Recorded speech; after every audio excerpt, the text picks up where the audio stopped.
The next insert tool type is the spade drill insert. So a new tool type inserts and you have a spade drill insert.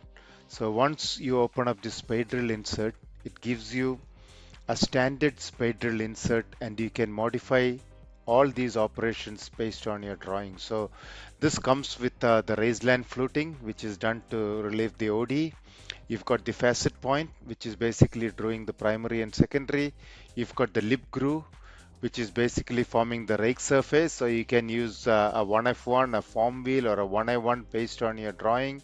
You've got the gash point, which is basically doing the gashing, and the end face chip breaker, of course, doing the chip breaker on the end face.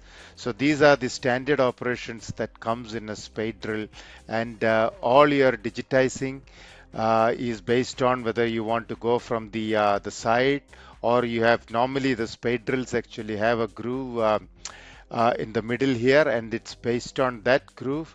Or if you have a hole, you can base it off the hole. So that option is up to you. So as you can see in the simulation, it's created a standard spade drill insert, and the end users can modify this based on their drawing, and it comes in various sizes.